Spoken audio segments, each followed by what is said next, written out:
Welcome to Kerbal Space Program First Contract. We are here in mission control because Gene has spotted a bit of a problem. One of our competitors, Kerbal Motion LLC, has managed to lose one of their pilots in orbit, Hadbart Kerman.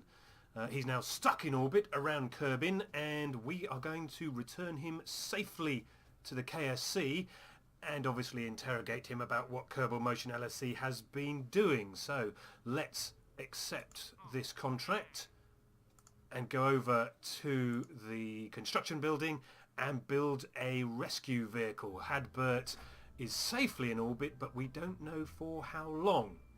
So we'll start off with a capsule to rescue him in, but because it's only a one-man capsule, one Kerbal capsule, we will mount on top a probe body, so we don't actually need a crew, so we can remove our crew member. So we now have a rescue capsule, so we now need to bring the capsule safely to the ground. We use the radial parachutes. We'll have 2 of those, that should be plenty. We will then have a stack decoupler. Now the next section has to do the rendezvous activity, so it doesn't have to be particularly large. So small fuel tank and small engine should do the trick. Now while we remember, let's put on one flight engineering system, there we go, which will help us establish how well each stage is going to operate. Okay, right, so we've got 1642 meters per second in this, which is plenty to do all the rendezvousing activity that we need to do. So now we need another stack separator and a simple launch vehicle of about 4,500 meters per second of fuel. So we now know roughly how much that is from our previous experiments. Put LV45 engine on the base there, so that's 3,000. And because I actually prefer the liquid engines, we'll have some secondary tanks on the side here using liquid tanks. Oh, that's not, oh yes, it is a straight. And the slightly more powerful engines for the liftoff phase. So let's make sure we get all our engines in the right group. So let's have a look. So up to and including stage 3, we still only have just under 4,000. So let's add a bit more fuel. There we go, 4,400. That should be plenty. Get us into orbit. Let's put on a couple of straps to keep those stable. We shall have some fins to help navigate through the thicker part of the atmosphere. Is that straight? No, it's not straight. Move that around. There we go. And some stabilizers just to hold us in place on the platform. So that looks all okay. What else do we need? Bring that down nearer the ground, I think. Shift click to grab the whole ship, not just a part. There we go, so we'll call this Rescue 1, or Kerbin Rescue 1.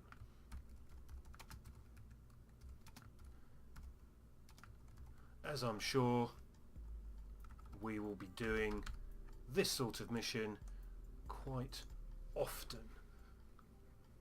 Right, so there we go.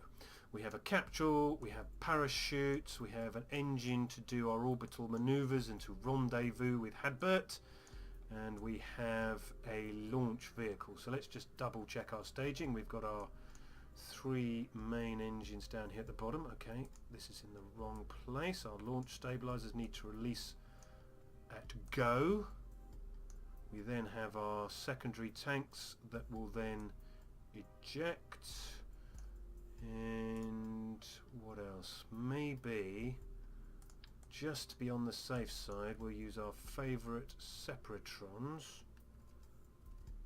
Oops. Round you go. There we are. Just to separate. Now, what I think I'm going to do is just change these around a bit. These are going to get in the way. So let's put the separatrons on first. Over here. So that should then push away when they decouple. Let's grab, I don't know where it's gone now. Where's it gone? Oh, let's grab another one.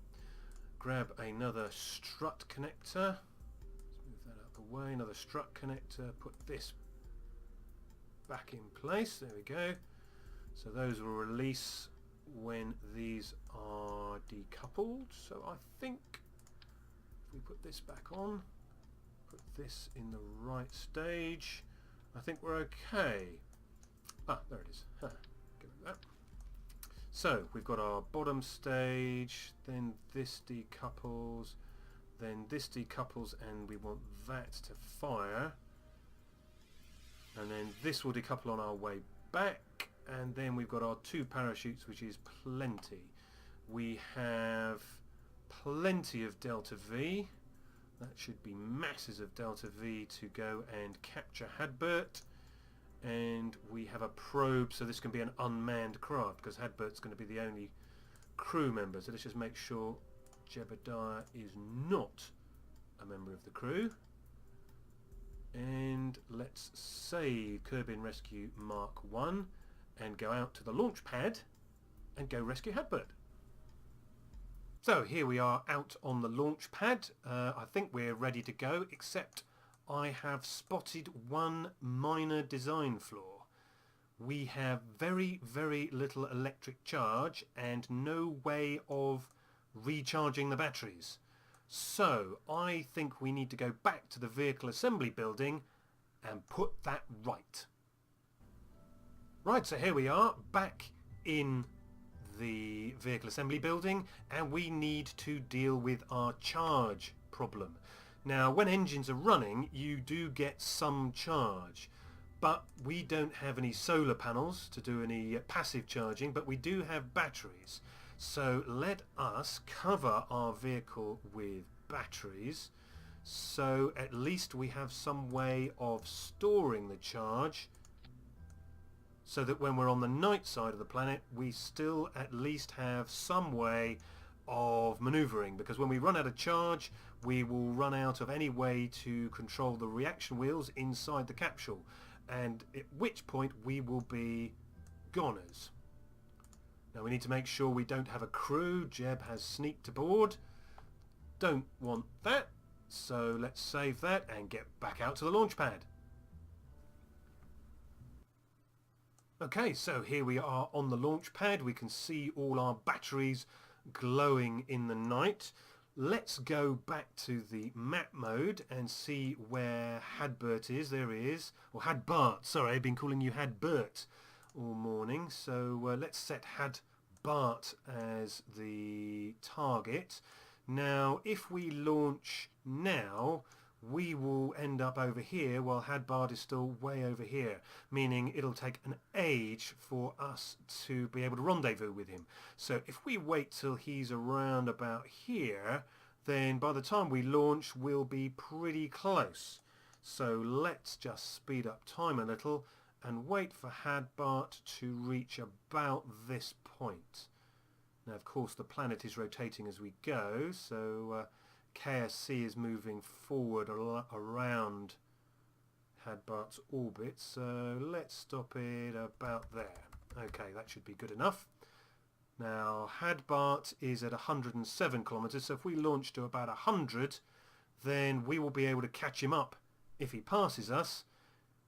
If he doesn't pass us, then we can just increase our orbit to slow down a little. So that should get us ready, so let's increase the thrust, put the SAS on with the T key, and let's go rescue Hadbart. So as usual, going up to 10 kilometers and then leaning over to 45 degrees, which is where this 90 is on the marker here on that nav ball. We can see our target, Hadbart, appearing at the corner of the nav ball here. So things are looking good so far for our rescue. So let's keep an eye on our speed. We're probably going a little bit too fast, so let's slow down a little. Don't want drag to waste too much fuel.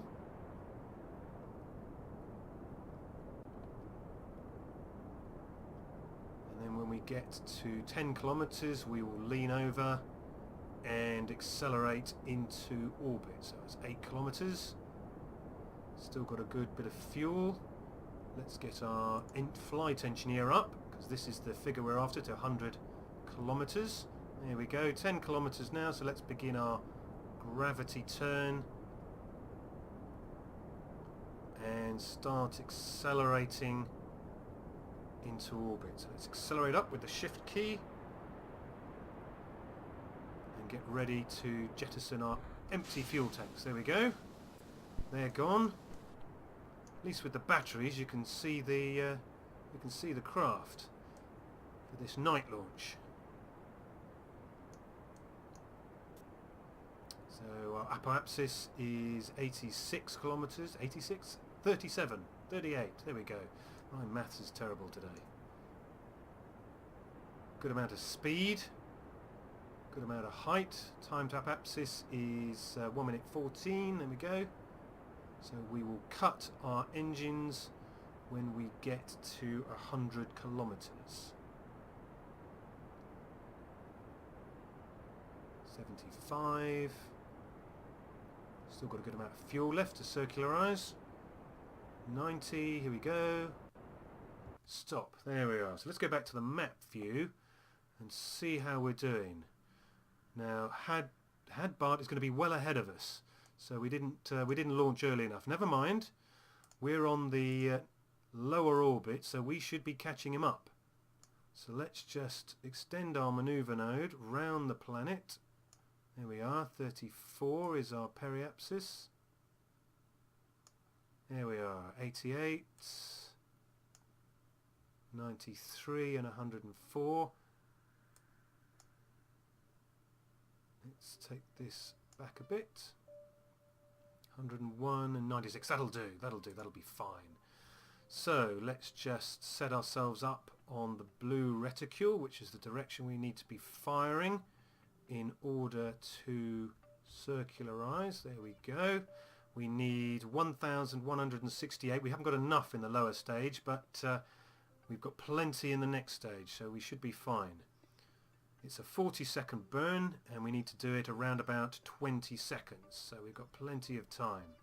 Of course, Hadbart's going to be charging off in front of us. We can see our nearest intersection is going to be 176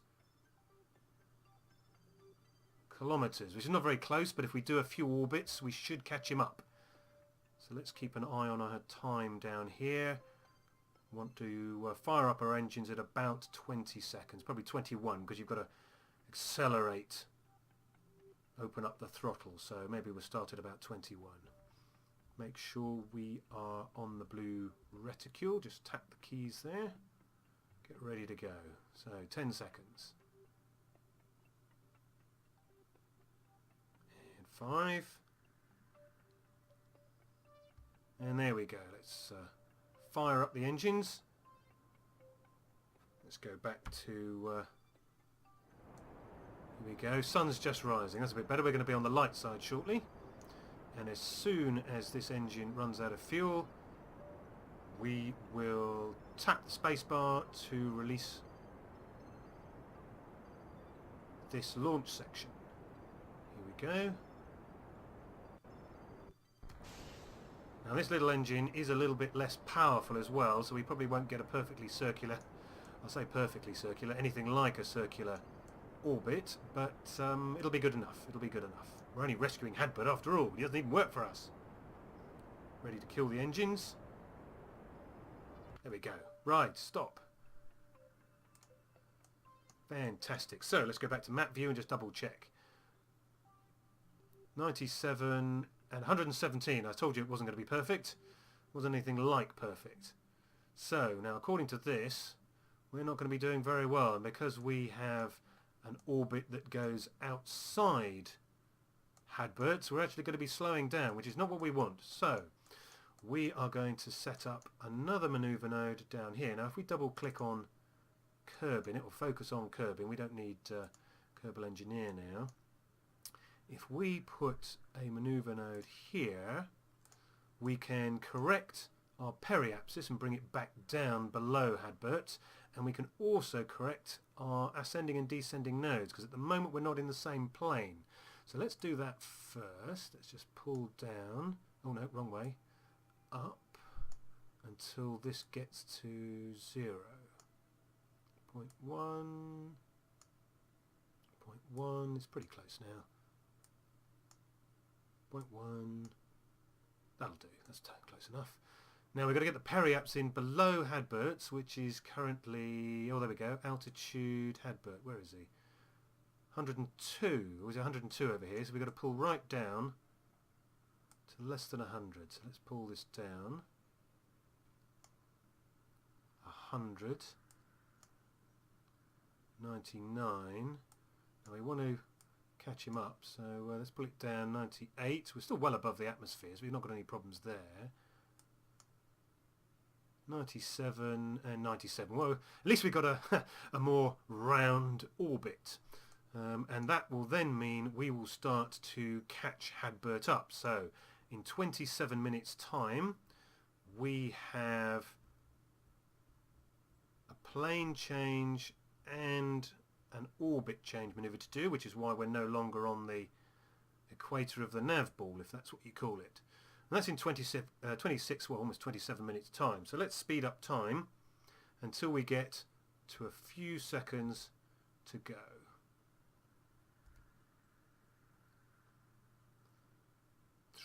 Minutes, 22 minutes, 21, 19, 18, 15, there we go, it's coming down. We're approaching our maneuver node. 8, 7, 6, 5, 4, 3, 2, 1. Let's reduce the time acceleration as we get close. Closer and reduce. Right, now let's just double check we're pointing in the right direction, and we will fire basically on 1. It's not going to be much, so let's not overdo it. And there we go, just a little smidgen on the throttle and kill. There we go, excellent. Let's remove the maneuver node, click the little red X.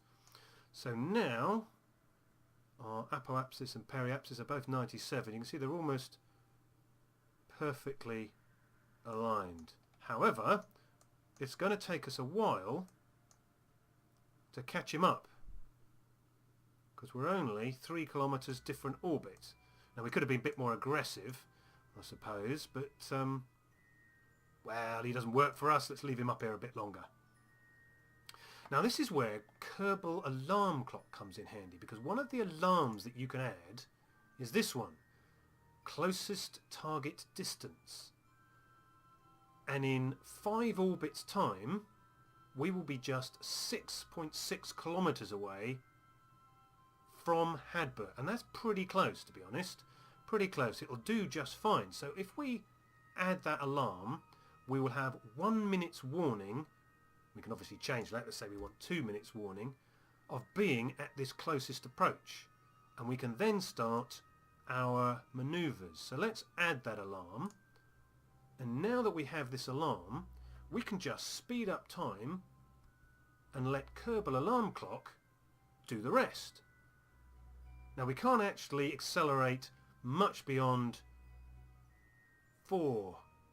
stage 4 of time warp, because you'll see you can't do more than 50 time acceleration while you're below 120 kilometers.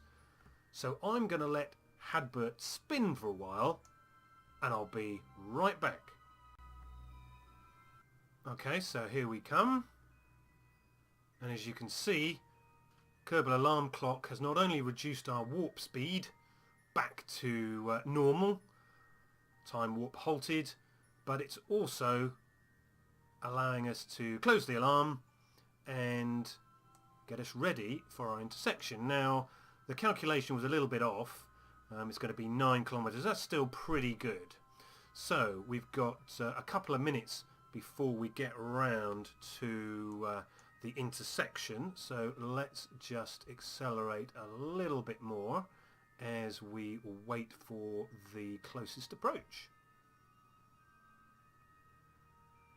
Fortunately, we're going to be on the day side again, which is all good news. We'll be able to see what we're doing. And here we come. So let's slow down now and let's go back to the day side and come out of map view, and there we are. Now, how do we do the rendezvous? Well, the first things first, we need to reduce our relative target speed.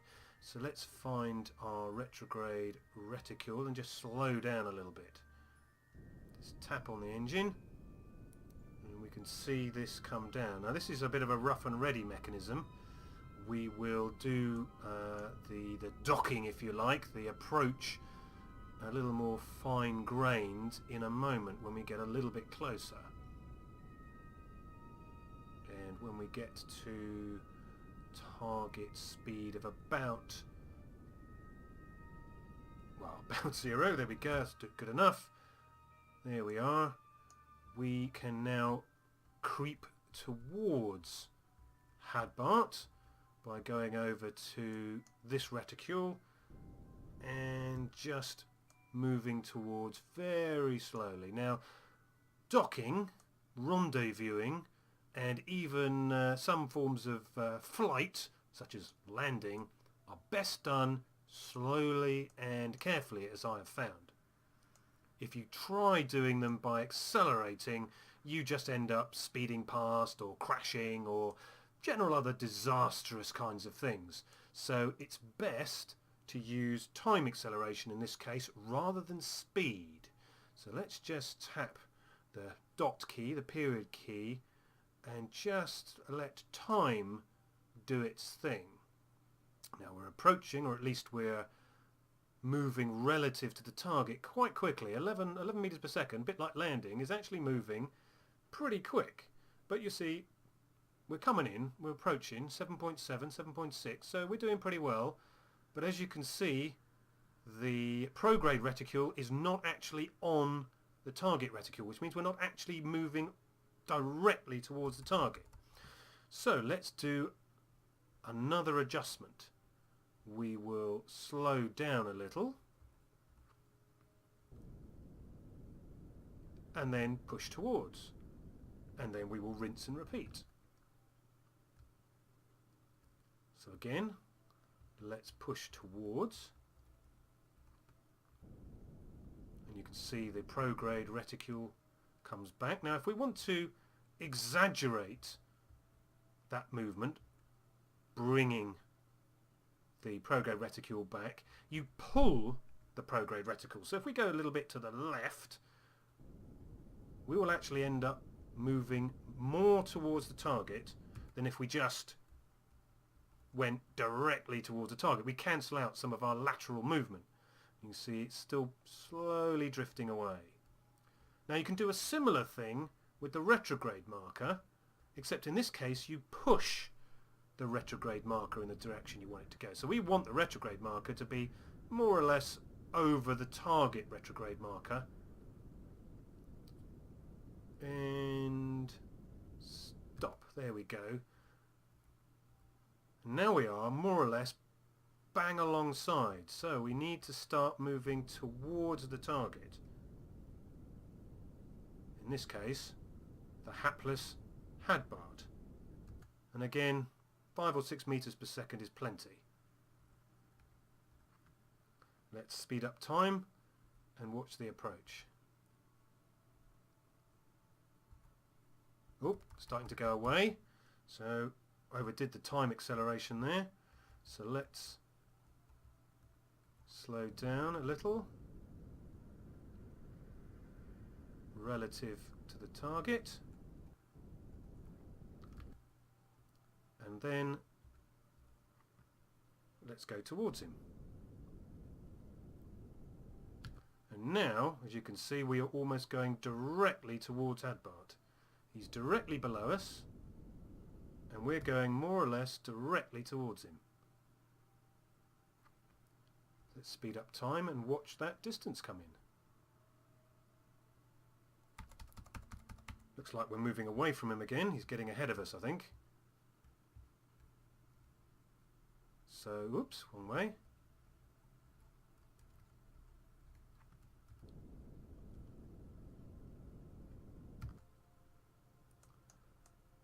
Yes, he's right below us. So what I'm going to do is I'm going to keep adjusting my relative speed, and I'll be right back when we get close enough for final approach.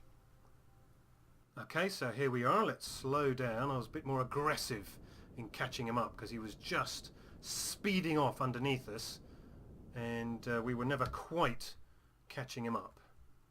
So a little bit more aggression was required, and speeding in the right direction.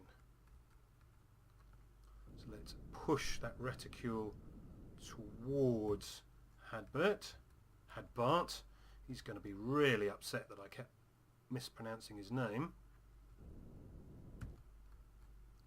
So he's only 300 or so meters away now.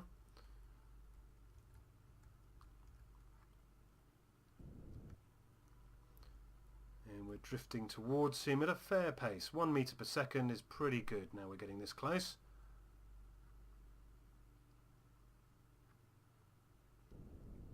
Speed up a little bit. There we go, 1.8. Still going towards him. On the dark side, unfortunately. So what we might do when we get a little bit closer is just wait a little. Again, let him spin for a while if he will go and work for one of our competitors.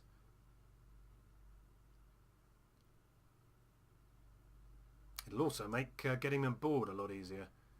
Actually knowing where the hatch is for a start.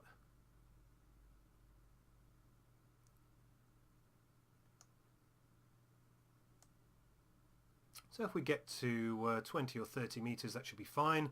I say that should be fine. My rocket pack skills are pretty rubbish. So poor old Hadbart's going to have a bit of trouble getting aboard. But let's get close first. So I think we are well on our way to arriving at Hadbart. So let's get ready to stop. We're 2 meters per second at the moment. So not much to kill, and we've got loads of fuel, so we're good. We've got loads of electric charge, which is also good. So if we need to do any last minute manoeuvring, we've got plenty of charge to do so, even though we're on the dark side of the planet. There we are, 135 meters. 120 meters. I was about to say Hadbart must be relieving himself. Pismanuncing my words. He is relieved that we are here. 80 meters, pretty close. Hopefully we won't burn him with the jet exhaust, the rocket exhaust. 60 meters. 50, so we're getting really close now.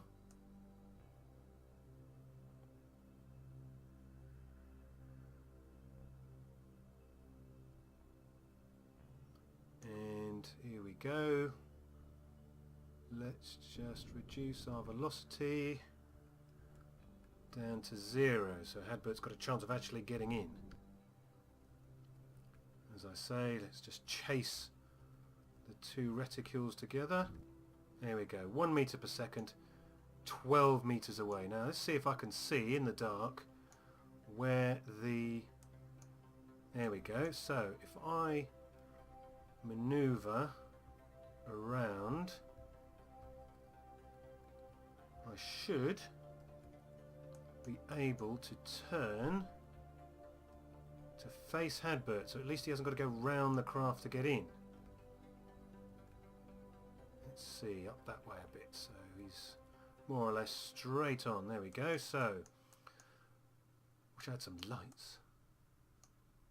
How far we are from daylight? Change to map view. Oh, couldn't be far. Couldn't be worse. Couldn't be worse. So let's rescue Hadbart. We've left him spinning enough. Let's go out of map mode. Let's go to the bracket key. We are now Hadbart. There is the rescue capsule. There he is. Hello, Hadbart. At least he's got some lights. There we go. So let's get his rocket pack on. There we are. And get him turned to face. There we go. So we want to go down a bit, which is the control key. And then just very slowly move him forward. Is that right? Yeah, I think he's coming in. He's coming in a bit hot. So slow down a bit. Press the F key when we get there. F, grab. Yes! Got him. Got him. F to board. Whew, dear, that's actually one of the easiest or most successful rescues I've ever done, because my rocket skills are rubbish. Well, welcome, Hadbart. Welcome to KSC, or at least the KSC career mode Let's Rescue Hadbart from Space mode game. And let's get you down. Right, so let's point retrograde. Let's go to map mode. And we now need to land as close as possible to Space Center. So that's going to be with a maneuver node around here somewhere. And just pull it in somewhere in the ocean. Now the atmosphere again will drag us back, so that should be fine. Of course, Kerman is going to turn as well, so we will need to readjust this maneuver node when we get there. But let's just speed up time until we arrive at the maneuver node, which is 18 minutes away.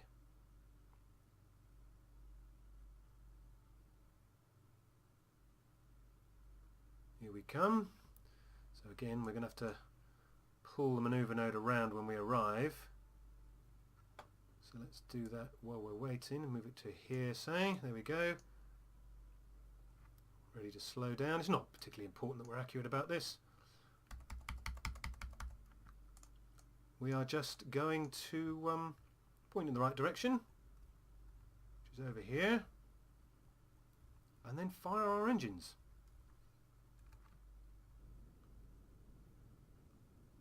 You can see our periapsis coming down, and we want to come down somewhere in the ocean. Somewhere here will do, and then hopefully drag and the rotation of Kerman will take us nearer to the Space Center, so we get a better recovery value for our money. Not that we've got much to recover, that is. Don't know why I'm bothering. Still, there we are. Good practice. So we want it to come down somewhere here. So we'll keep firing, keep directing to the retrograde marker.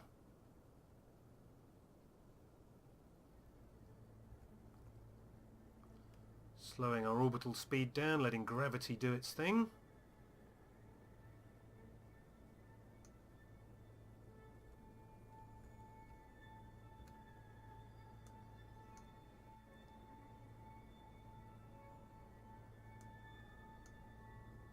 So we're looking for it to come in somewhere here, so we're not far off now.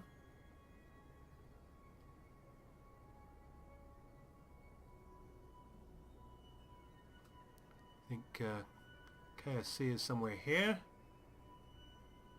So that will do, I think. Let's go out of map view and take a final look as we plunge into the atmosphere. We've got a couple of 20 kilometers to go before we hit the top of the atmosphere, and a little bit to go beyond that before we start hitting the thicker part of the atmosphere at about 30 kilometers. So let's speed up time until we reach that point.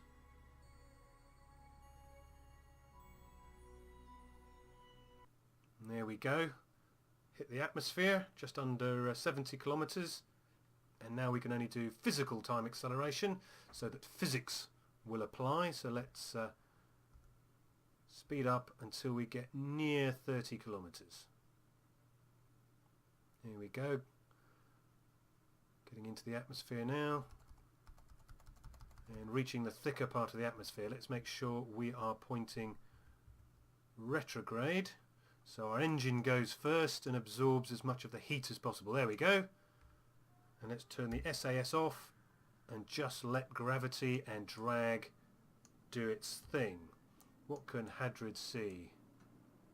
Not a great deal. Oh, there we go. You can see some of the effects. Hopefully he is not adverse to a little G-force as well, because we've got quite a bit. So hang on, Hadbart. Seems happy enough. There we are. 10 kilometers. Going pretty fast, so we get some aerodynamic effects, but our speed is plummeting. I think it's time to release the lower section and release the parachutes. 2 parachutes will be plenty, even with the probe body on top, so that should be fine. And we are landing on the dark side. If we skip back to the map, we might just about see. Oh, well, we didn't quite come back far enough, did we? Because there's KSC is here, so we're going to be landing in the ocean, so they're going to have to send a ship out to get us. There we go, KSC is here, so we needed to be a bit more aggressive, landing in the ocean somewhere here for that to have worked out. Never mind, Hadbart is safe, and that is all we care about. So we're 2.7 kilometers up, more or less coming straight down, and Hadbart is safe. So thank you very much for watching this rescue mission. I will return Hadbart safely to the astronaut complex, where he will be available for future Kerbal missions for our space program. Take care. Bye-bye.